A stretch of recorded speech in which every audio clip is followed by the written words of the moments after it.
obviously we're from IO, so that's, a lot of what Del taught is kind of what's gotten passed down to us.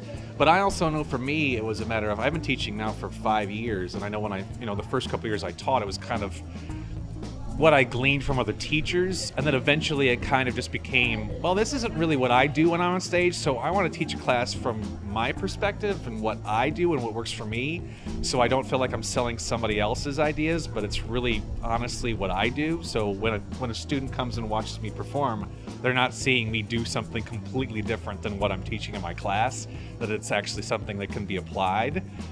So I think as a teacher, eventually it kind of really has to come from yourself, and I think those are the best teachers, are the ones that really know what they're talking about, without being like, I got this from a book, so do it this way. Because that if it doesn't work for you, then it's not really, it's going to be a harder sell for you as a teacher to a classroom. Yeah, I totally agree, because there's so many truisms that I feel like I personally connect to, and I absolutely can't teach class with trying to teach something or teach from an angle that I don't personally use or see the value in.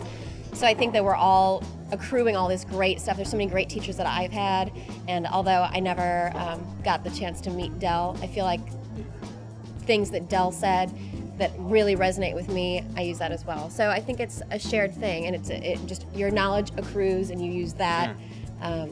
And for me, it was the thing. I never had Del as a teacher either. He passed away before I started taking classes. And for the longest time as a teacher, I was kind of always curious. In my head, I'd teach a class, and I'd be like, I wonder if this is kind of what he was talking about, or if I'm completely going against what he said.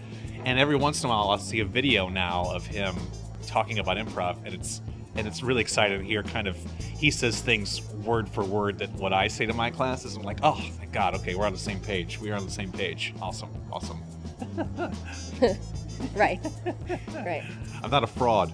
He swallowed some of Del's ashes one time, so I did, think that I did, helped I did. a lot. I did.